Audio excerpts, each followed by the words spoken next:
I do need to clarify something from yesterday and probably actually apologize a little bit. I had said this, but I didn't say it clearly enough. You folks read the Bible well, okay? You already read the Bible well. I might venture to say 95% of the Bible you've got down, okay? You can do. You know, when Paul says to the Colossians, stop lying to one another, do you know what he means? He means stop lying to one another, okay? When Jesus in John says, love one another, he means love one another. And some of you love one another a lot better than I do. You understand those verses. You understand how to unpack them. So we don't want to forget, like say 95% of the Bible you guys have in hand. You're in great shape. The problem is I'm going to talk about that 5%.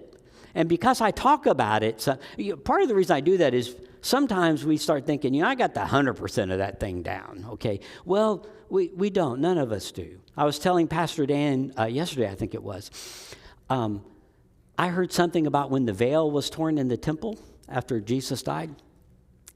And when I heard that guy, I thought, I hadn't been reading that right.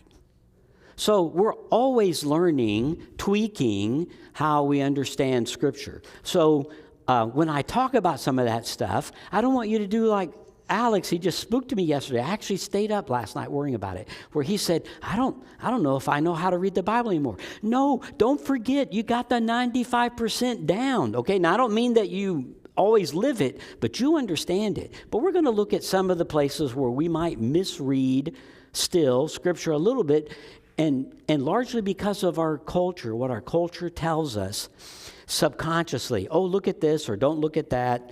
But be encouraged. Okay. Yeah, let me just say that. So let me see if I can get this to operate. We're going to look at another example or two of that 5%, the part that, we could improve on a little bit, where my culture subconsciously encourages me to read something in the text that's not there. Okay, for instance, in my culture, if a verse is talking about women and they mention modesty, pardon me for being a little crass, but it defaults to mean, they must mean sexually modest. So what does Paul say about how a woman should dress? Well, he says, I want women to dress modestly. Okay, well, that's good. The problem is, in my mind, subconsciously, without me thinking about it, I assume Paul means he wants women to dress modestly in a sexual way.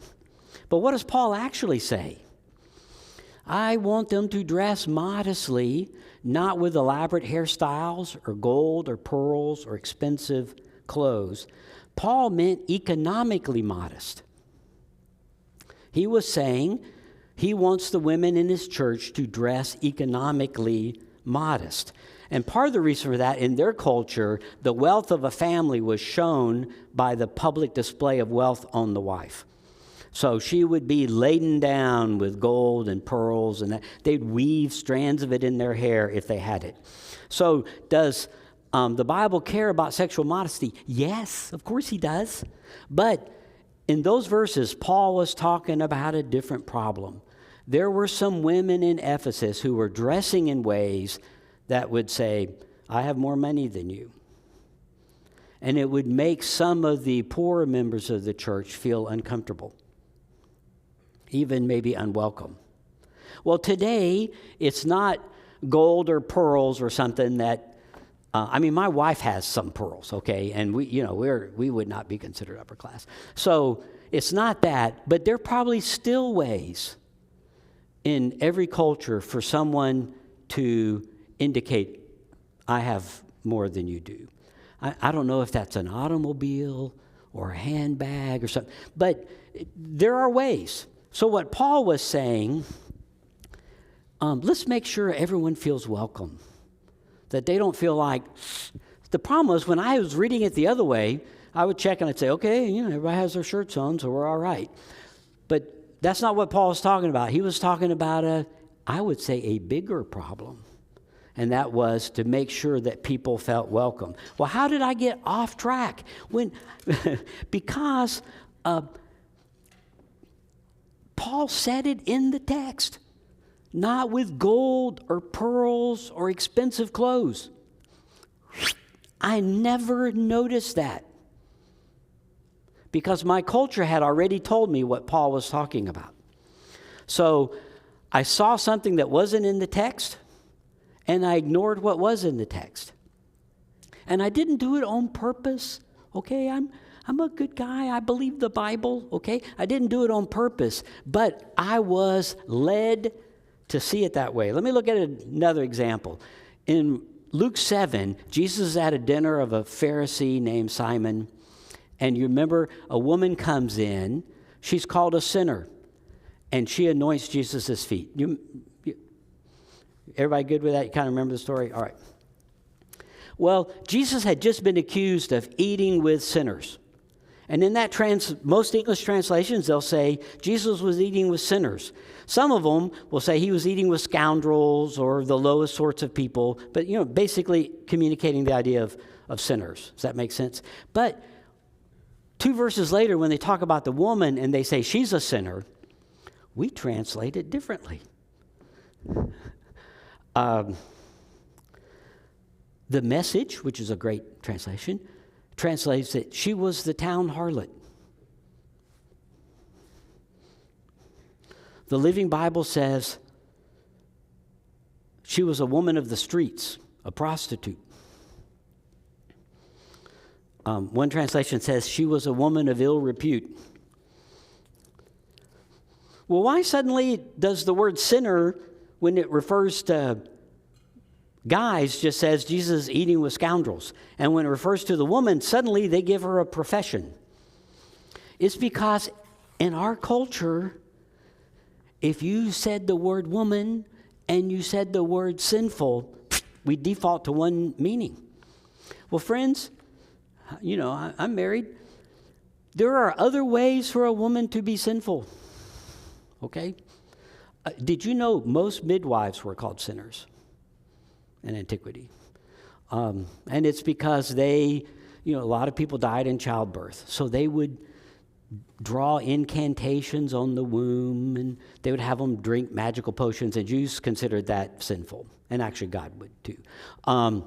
So there were other ways, but I ended up seeing something in that text that wasn't there. Does that make sense? Now, she might have been, I don't know what her profession was, but she might have, hairdressers were also usually called sinners. So, sorry if one of you say hairdresser. It's just in their culture. All right. So we're going to look at another story. This is kind of a famous one. So this will be one of the 5% things. This is a story about a Samaritan woman that Jesus meets by a well. And you all know the story. The problem is, as I mentioned yesterday, in certain cultures, including the biblical cultures, they tend to leave more details out of the story because everybody knows that. Okay. For instance, they don't bother to tell you anything about Judeans and Samaritans and Galileans because everybody knew all that. But Israel was composed of 4 regions: Idumea, Judea, Samaria, Galilee. And all of them were Israelites. Except the Judeans said, those Idumeans, they're not really Israelites. And those Samaritans, they're not really Israelites. And we're not even sure about the Galileans all the time.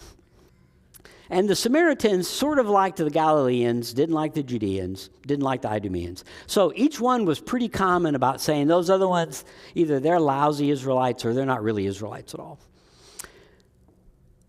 Each of those 4 regions had a temple to the Lord. Growing up, I never knew that. I thought there was just one temple in Judea. Well, after the Romans decimated Israel, the only group that survived were the Judeans. So guess who got to write the history? Okay. And so we haven't, as Christians, we've inherited a lot of the opinions of the Judeans. For instance, growing up, I would hear preachers say, the Samaritans were all despised. Well, by Judeans, they weren't despised by the other groups. Or they'll say, those Samaritans, they were half-breeds. That's just racist, okay? And yet we'll say that sort of stuff. The Samaritans weren't any more so than any other group. So, and I thought there was just one temple. I have to admit this. I was in my 40s on an archaeological dig in Idumea, and they said, oh, hey, do you want to see the temple to the Lord? I said, what do you mean? Yeah, so we drove over to it. There was a temple of the Lord. I thought, when did they make this? They said, oh, it was 1,000 years, It was destroyed by the Romans. And that's when I started looking around and realized they had some other ones. You actually know this because you knew the Samaritans had a temple to the Lord. And each group said, our temple's the right temple, your temple's the wrong temple. All right, so let's get going here. So, Jesus, it says, he was in Judea, down where Jerusalem is, and he was going back to Galilee. And he had to go through Samaria. Now, a lot of times you've heard stories like, well, in general, they avoided Samaria. They didn't avoid Samaria. There were roads going through there all the time. If Judeans were going to the temple to worship, they would avoid Samaria. They would avoid Idumea, all the other regions where those unclean people lived. But in general, they would go through. So the fact that Jesus goes through Samaria doesn't indicate anything at all. John tells us he had to go through Samaria because he wants to tell us God had business for Jesus in Samaria. And Jesus becomes aware, God wants me to go through Samaria. Now, I think he knows there's a divine appointment. I don't know that he knows, on Wednesday at noon, I've got to meet this woman by a well. I don't know it's that. He just has a divine appointment. And sometimes God has divine appointments for you too. We just have to keep our eyes open for them. So it's about 44 miles up there. You think, that's not too bad. Well, you're walking. It's a 9,000-foot change in elevation up, okay? In antiquity, you could go up to 30 miles a day walking. Most went about 20 or 15. So it looks like Jesus is going about 15 or 20 miles a day. And he gets to this little village called Sychar. Okay, so John tells us he comes to it's a little town. And they have a well there. Actually, the road comes in, the well's right there on the right, before you get into town. And it says Jesus was tired. He's just tired, his long walk. And he sits down on the well while he sends the disciples into town to get something to eat. So this is a lunch break. They're obviously, because it's about noon, he intends to keep going further that day. You say, well, why does he send the disciples in? Well, most of the disciples are young. Okay, Jesus is about 33 or so years old at this time. And the disciples vary in age. Probably the youngest were James and John. They're probably about 12 or 13 years old. Okay, all the way up to Peter, who's probably nearly Jesus's age. So, anyway, and sorry, young people, but I'll send my college students to go get something. The other day I was teaching class. I said, anybody heading over there? I said, yeah, well, go to Starbucks and pick me up a cup of coffee and bring it back. Because, they're young, okay? And I'm old, so let them go do there. So Jesus is there letting them go into town to get something to drink. I hit the wrong button. Thank you. I think James or somebody fixed me. So, a Samaritan woman comes to draw water. This is the point where our culture starts telling us additional information that's not really there. I've heard stories where people say, she comes at noon to avoid the crowds. Well, friends, how much water do you use in a day? Okay, if you're going to drink, cook, wash. Okay, you can imagine that. How much can you carry at one time? People went to wells all the time, all day long. It would not be uncommon to make 4 or 5 or 6 trips to the well to get water. What we were supposed to notice was she doesn't send any kids or grandkids or servants. Okay, she has to go do it herself. So we were supposed to notice that part. But she doesn't do it to avoid people or avoid being embarrassed. It's a little village, okay? If you've ever lived in a little village, everybody knows everybody's business already. So there's nothing to be embarrassed about anymore. Everybody already knows it. When I lived in that little village in Indonesia, I could ask any of my students, what am I having for lunch today? And they would know, okay?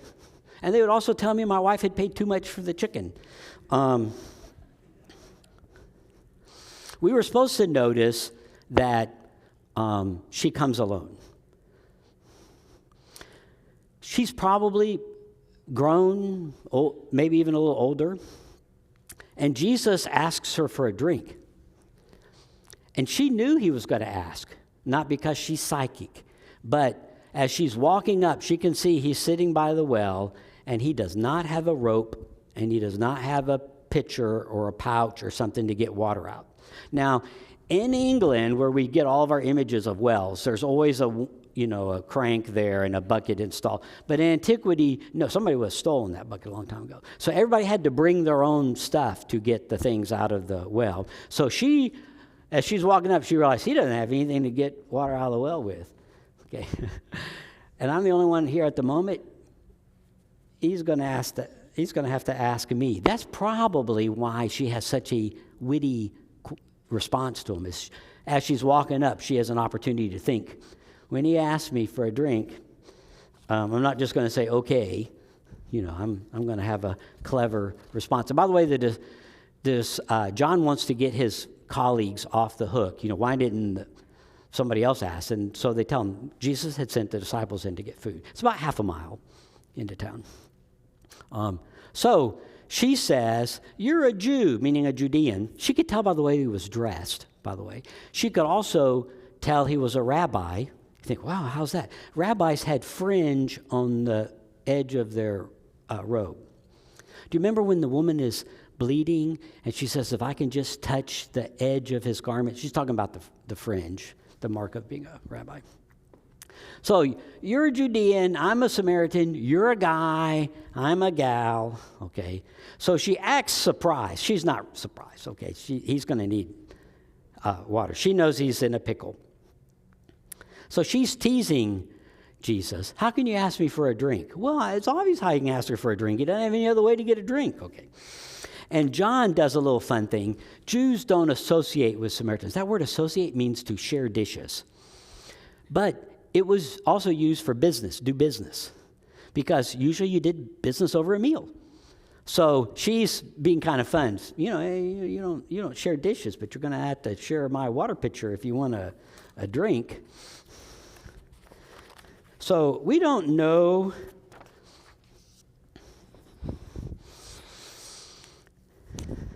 She's very aware that Judeans don't generally like Samaritans, particularly rabbis.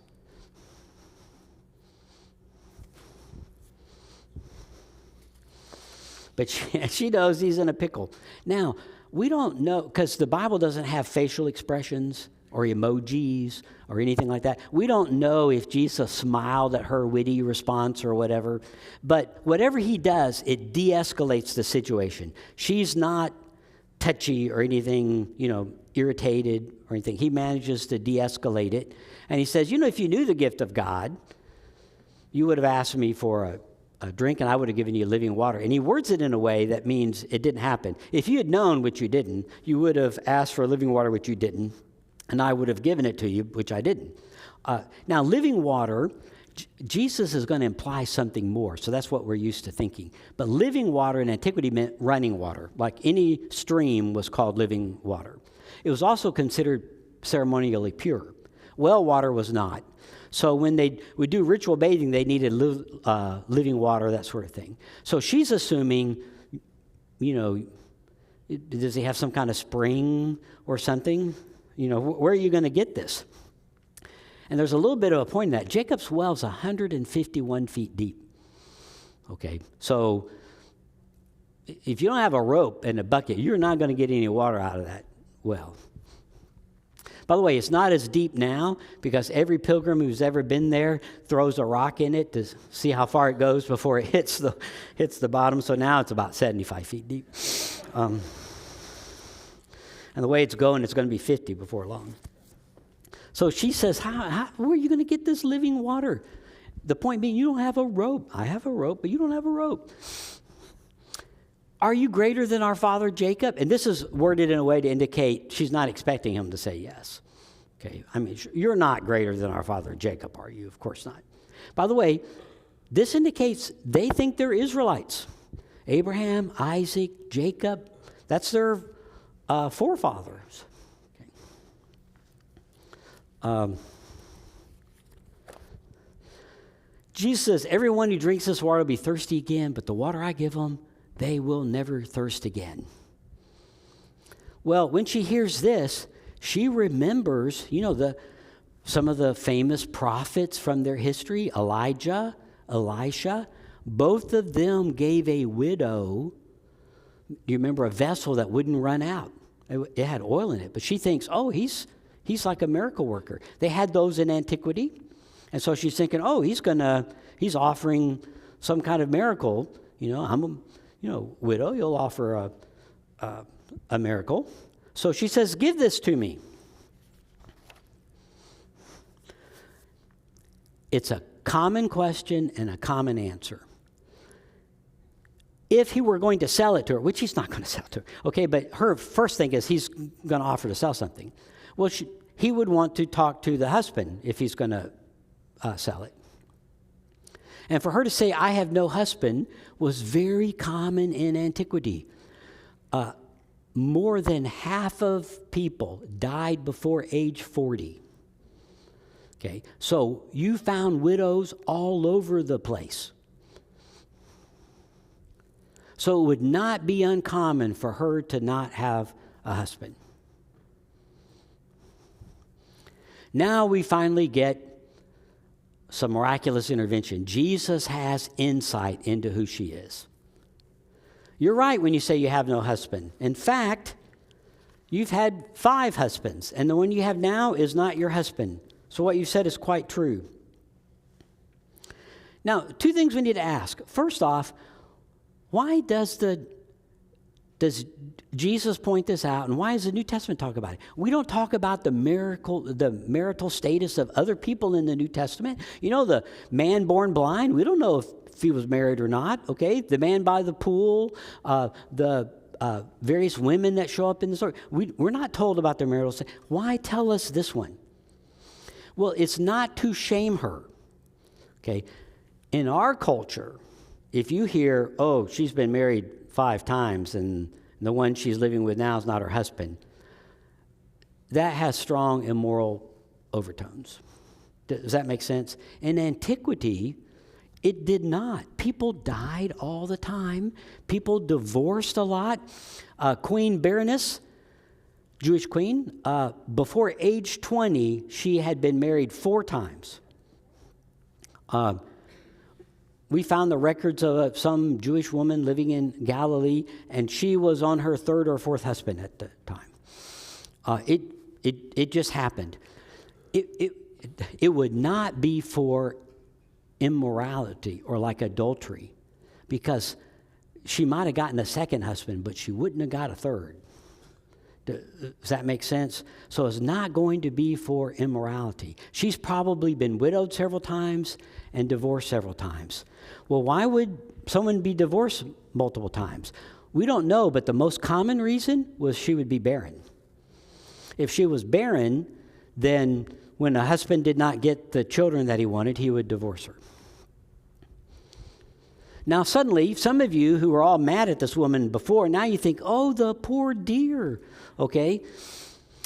It does fit the story a little bit. She doesn't have any children or grandchildren to send after water. You say, well, what about the one she's now living with that's not her husband? Romans had lots of terms of marriage that Jews did not recognize as a legal marriage, usually related to inheritance. So if a guy wanted to marry her, but he doesn't want her to get a part of the inheritance for his children, then they had a Roman form of marriage for that. Okay, but the Jews would not recognize that as marriage. So likely she's in some form of marriage that Jesus says that's not real. You know, if you're not going to share everything, and that was the Jewish idea, and I kind of agree with it. If you're not going to share everything, what kind of a marriage is that? So she is in some kind of common law thing. Now, why mention this? We think it's like Jesus is shaming her or embarrassing her for something. And so we say, oh, well, then she quickly changed the subject, and said, oh, you Jews say we should worship in Jerusalem, but our forefathers said we should worship at our temple. Well, here's why. Let's look at this. Where did the Samaritans come from? Well, we can't do all church history, okay, or all Bible history, but the Assyrians destroyed a lot of the nation of Israel. And when they did, they moved 5 different countries, the people from 5 countries, into Samaria. Okay, and I've listed them there. I even color coordinated them, even though I'm quite colorblind. So foreigners from 5 different countries moved into Samaria, and they decide they're going to worship the Lord while they're in Samaria. So they have a temple, and they're going to worship him. Okay, but each of those countries brought their own god with them. Okay, and it even lists them. Some of those are husband-wives. That's why they seem like there's 2 of them, a husband-wife pair of gods. So each of these countries brought their own gods with them. The most famous prophet in all of Samaria was a guy named Hosea. Y'all remember Hosea? He has kind of a colorful history himself. And God would speak through Hosea and say, Israel, you have been unfaithful to me. It would describe Israel as, like in a sense, God's wife. You have been unfaithful to me, but I will forgive you. And so when Jesus says, yeah, you've had 5 husbands, is he just talking about her situation, or is he talking about all of Samaria? Because Samaria also decided they were going to worship the Lord again, and they built a temple up on the mountain right there handy, but they did it with a golden calf. And so when he says, you've had 5 husbands, and the one you have now is not really your husband, is he talking about her personal misfortunes, or is he talking about all of Samaria? Well, it seems like she thinks he's talking about all of Samaria. She says, you know what, I can tell you're a prophet, not a diviner, not a fortune teller, but a prophet, just like Hosea. She said, our answer said we should worship on this mountain. You guys say you should worship in Jerusalem. So she's not changing the subject. She's tracking along with him. So when I've talked about this before with some of my scholar friends, they say, oh, I don't think that's true. I say, why? And they said, well, it'd be pretty subtle. I said, oh, like she's not smart enough to have figured out what he's talking about. If Jesus had said this to Nicodemus, we'd all think, well, that's exactly what they're talking about. So why do I think she's not smart enough to figure this out? And actually, in the Gospel of John, he contrasts Nicodemus and the Samaritan woman. And guess who gets it? The Samaritan woman, not Nicodemus. He's clueless. Jesus says, you're a teacher of Israel, you don't understand these things? She gets his point. He says, woman, a time is coming when you will worship the Father neither on this mountain in that temple to the Lord or in the temple to the Lord in Jerusalem. Now, he does say, you Samaritans worship what you don't know. It's not a golden calf. That's not what you're supposed to be doing. The Jews in Jerusalem have it right. They're doing the worship of the Lord right. Although Jesus has complaints about them too. Remember, he turns the tables over in the temple. He's upset with them too. But he says, in the end, a time is coming when you won't worship the Lord in any of those temples, but you'll worship him in spirit and in truth. All right. I'm going to catch up to myself here. So a time is coming and has now come. The time is coming will be the resurrection. That'll be when the Spirit comes, that's when we'll do it. But he says, has come because she's figured it out. Okay. So, So I'm trying to stay up to date here. She says, okay, well, I know when the Messiah comes, he'll explain everything to us. And Jesus always avoided telling people he was the Messiah until the cross. This is the one time he doesn't avoid it. She is the only one in the New Testament he'll admit being the Messiah to. How about that? Why? Because she gets it. Okay, let's quit slandering her. John wanted us to contrast the two. Nicodemus, he's given a name. He's a Jewish man, Pharisee, leader of the Jews, teacher, and in the end, he's confused about who Jesus is. Next story, a woman who's unnamed. By the way, you think it's unnamed, that's like a slam. In John, the best disciples are unnamed. He has a point to make. Because all the apostles were dying off, John wants to say, they weren't like the best that are. The best ones are the ones whose name you don't even know. You know, the best disciple in the kingdom in this age might be one of you. Okay? Not some famous person. She understands and she believes. So the disciples come back and they're surprised. He's talking to a woman. But men and women talked in antiquity. But you wouldn't normally have a conversation. So why are they confused? Well, you know, they know how many patriarchs picked up a spouse at a well. Moses, Jacob. They know the stories. And it's unusual that Jesus was not married at his age. Okay, it was unusual. So they think, we have kind of what's going on. But they don't ask. We tend to think, they're all like good buddies. No, they were very clear who was the master and who were the disciples. Okay, they walked behind, and so they don't ask, but they're wondering kind of what's going on. The woman leaves her water jar and goes back into town. I've heard sermons where they said, she was just so excited she forgot her jar. No, she left the rope and jar because Jesus still hadn't gotten his drink. Okay, and the disciples are probably good. So she leaves it there, but it also indicates she intends to come back. So she goes into town and says, come see a man who told me everything I ever did. Well, that's obviously exaggeration. Okay, he hadn't told her everything she ever did. She says, could this be the Messiah? That's a polite way of saying, I think this guy's the Messiah. And they don't say, you stupid, immoral woman, and stay in town. She's got enough of a reputation, probably as being smart, that they think, we'd better go out there and see what this is all about. So they start heading out there. It's going to be a fun contrast. The disciples say, hey, get something to eat. He said, I have stuff to eat you don't know about. They think, while we were gone, did somebody come by and give them some lunch? He said, no. Okay.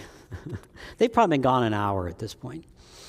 Jesus says, my food is to do the will of the one who sent me. Don't you say it's 4 months till harvest, so there shouldn't be any signs in the fields. He says, but look, the fields are ripe. They're white for harvest. Well, it's not because there's a crop out there. He's already just told us it's 4 months before it's going to start cropping. He's talking about the Samaritan villagers who are coming out. They're all wearing homespun linen kind of stuff, which is an off-white. And so Jesus says, look at that field. It's just white for harvest. Okay. And there's a point there. The disciples go into town, and they bring back lunch. The woman goes into town and brings back disciples, new followers. So she's also a contrast with the disciples. They were worried about lunch, and she says, wow, the Messiah has come. The disciples hadn't thought about bringing anybody from town to hear Jesus, but she did.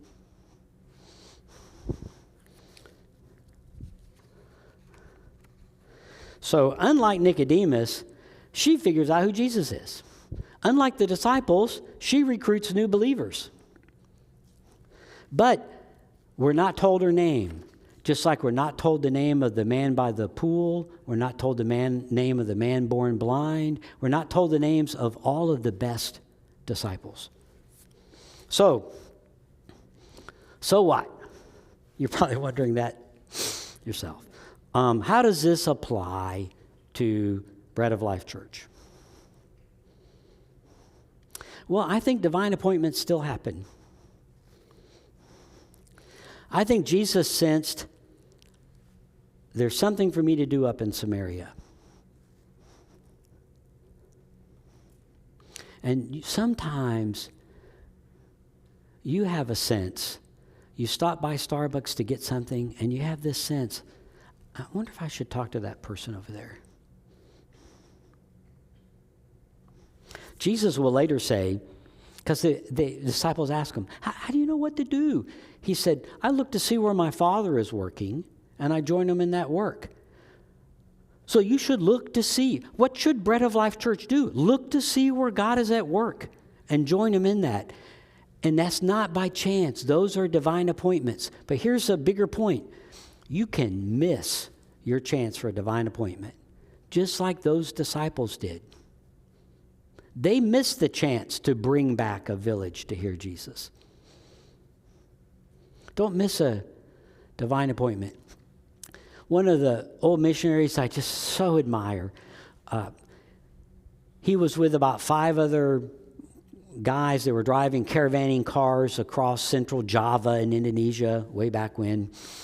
And there was somebody on the side of the road, and they all drove back. When they stopped for lunch, he said, did anybody notice that guy that was on the side of the road? And they said, yeah. He said, I just had a sense maybe I should have stopped to talk to him.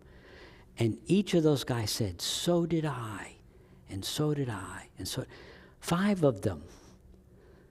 He said, man, the Lord gave us 5 shots at that guy, and we failed all 5 times. So you can miss. Now, God will still accomplish what he wants. We only miss our chance. The village of Sychar got to hear about Jesus. The disciples missed their chance to be a part of it. Second application, don't allow your prejudices to cause you to underestimate someone.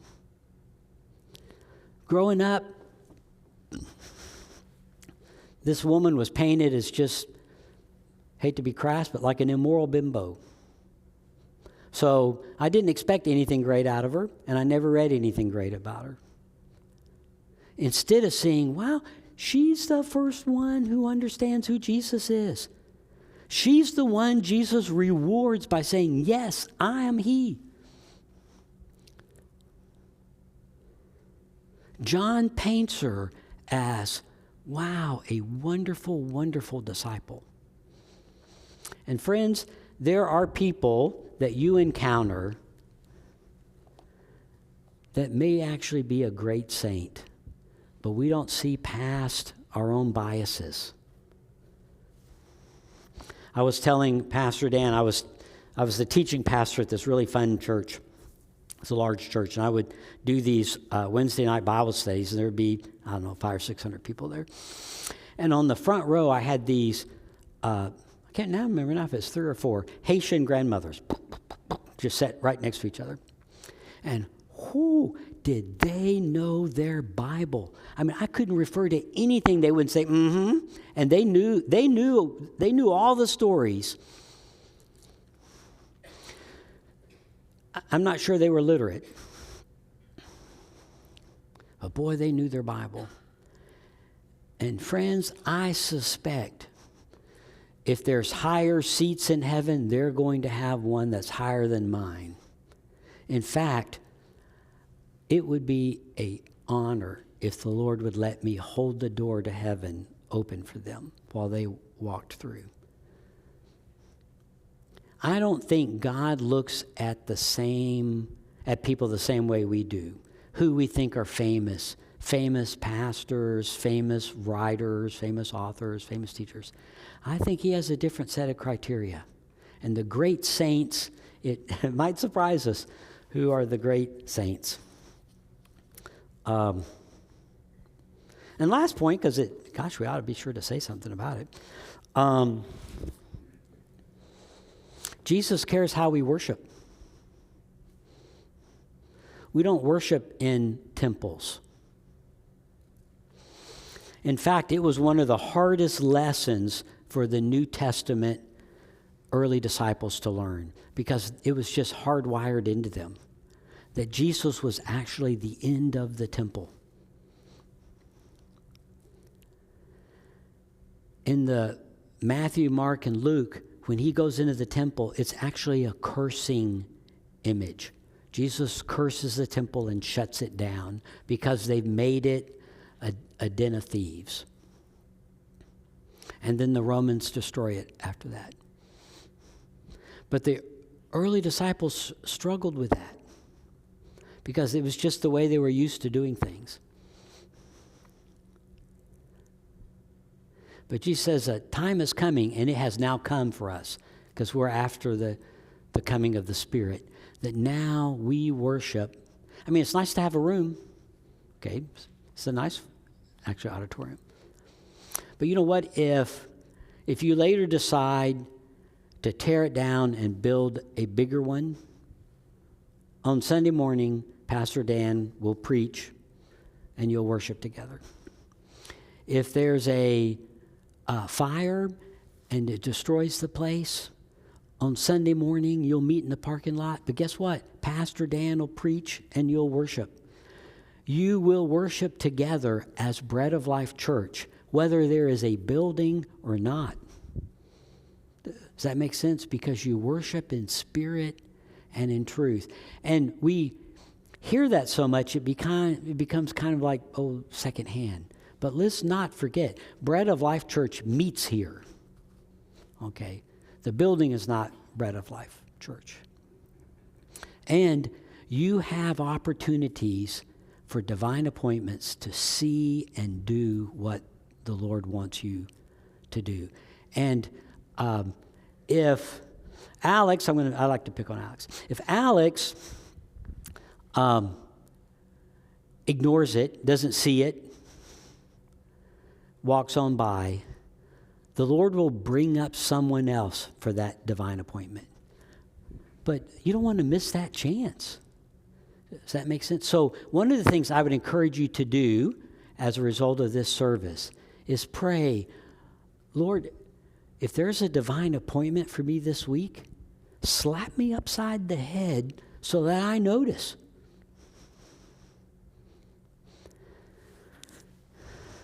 Last story.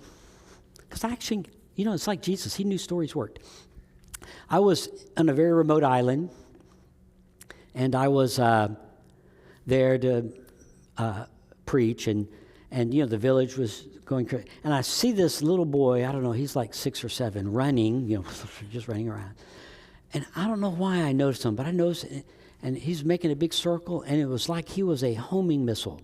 And I'm watching him, and I'm thinking, and boom, he runs right into me, nearly knocks me down. And I stagger back, and I started to say, son, did you not see me? And I started to say something, and I saw his eyes, and I realized he could not see me very well at all. So I asked, what's the deal with him? They said, he has cataracts.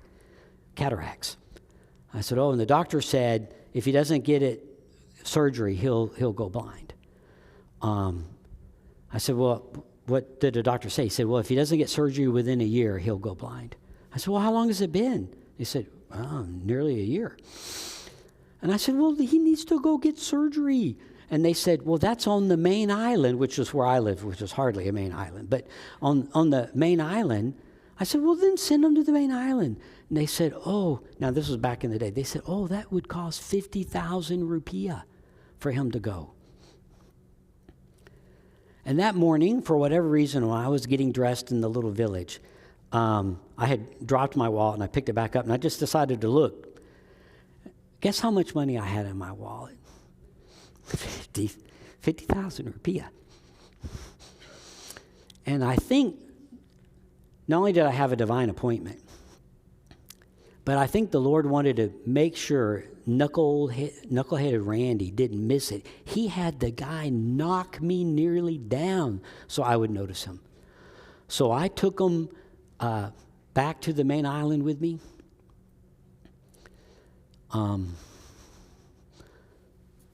They stayed with us about a month. George was his name. And right before he went back home, he was out in the front yard with my son Joshua. They were both about 7 or so, and they were throwing a frisbee back and forth.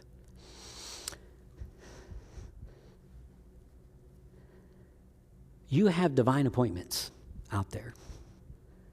It'd be great if you don't miss them. But not because it's going to let God down, but it would let you down. You'd miss your chance to be a part of something glorious. Your pastor does more different kinds of ministry than anybody I know. I mean, he's involved in everything. So there are great opportunities for you to plug in and get involved in something really meaningful. Not because God needs your help, but because it would be a blessing for you. Let me pray for you.